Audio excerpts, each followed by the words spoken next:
close your eyes for a moment and imagine a leader, a CEO, a surgeon, a politician, someone making decisions. Now ask yourself this: does that leader look like me? And if the answer is no, you're not alone. The thing is, our brain is a remarkable storyteller, but here's the catch. Our brains are only wired to believe what it has seen as true. So if you've never seen someone that looks like you, from your background, your ethnicity, your gender, in a position of leadership, it's not just a personal barrier. It's a systematic problem that limits dreams before they even begin. When leadership doesn't reflect the diversity of our community, it creates an invisible ceiling on what we believe we can achieve. But the consequences go beyond missed opportunities. They can be a matter of life or death. In fields like medicine, for example, underrepresentation isn't just a gap in leadership. It's a gap in trust, in understanding, and in equitable care. In fact, studies show that patients are more likely to respond to doctors who share their backgrounds, yet diverse voices still remain vastly underrepresented in healthcare. Take business, for example. It's been found that diverse teams drive innovation, but without visible leaders from different backgrounds, these teams struggle to reach their full potential. This isn't just a missed seat at the table. It's a systematic problem that compromises the very systems meant to serve us. But what if I told you that there was a way to change this? That even the smallest acts of leadership can spark a ripple effect, breaking barriers and saving lives.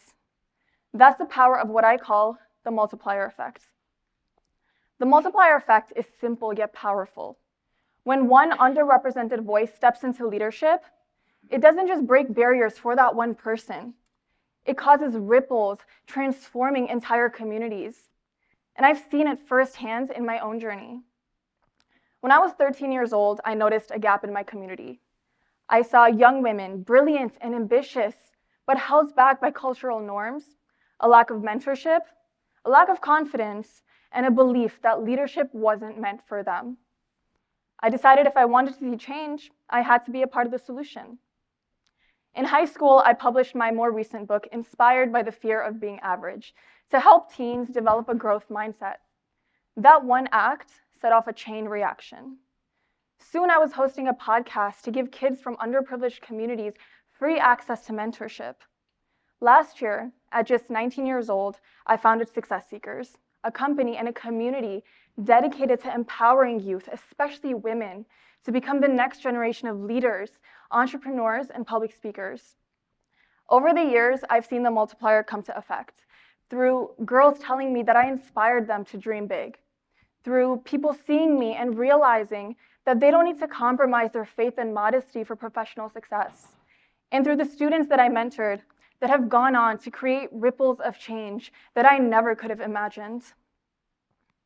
But here's the thing, being an effective leader isn't just about breaking barriers, it's about showing others that they can too. Latest research in neuroscience tells us that representation has a profound impact on the brain.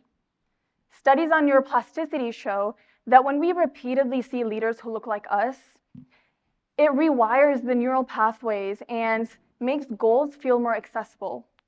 It's like flipping a switch in the brain that says, yes, I can do that too.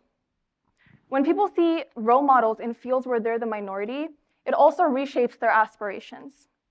A study conducted by the University of Chicago found that exposure to female scientists doubled the likelihood of young women pursuing STEM careers. Representation doesn't just inspire, it creates tangible change in how people dream.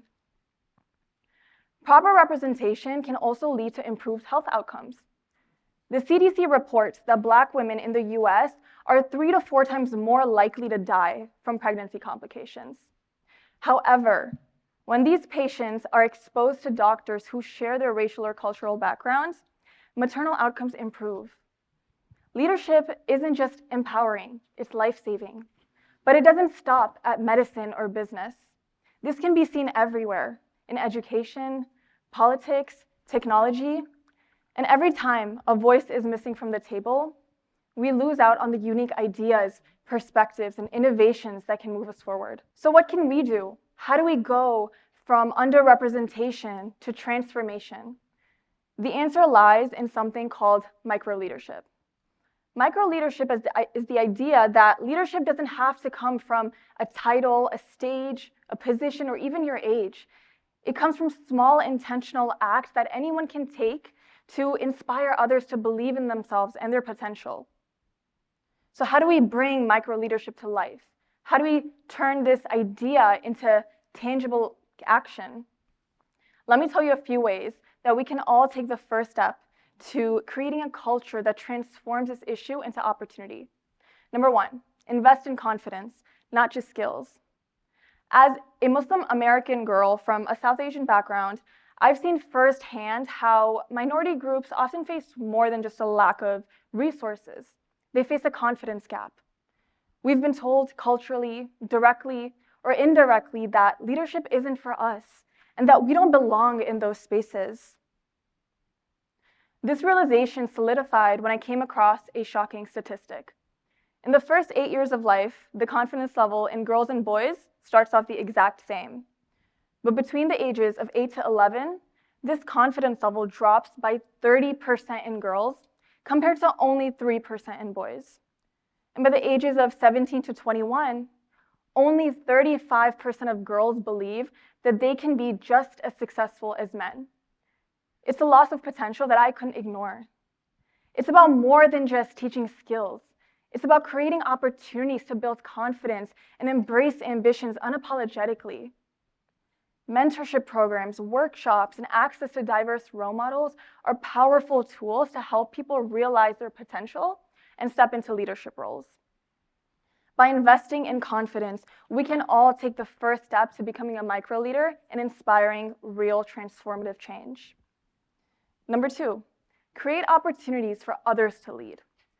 Being an effective leader isn't just about taking charge. It's about encouraging others to step up as well. And research backs this up. Studies by the Harvard Business Review found that mentoring relationships are more effective when the mentor actively sponsors the mentee, advocating for their inclusion in leadership conversations.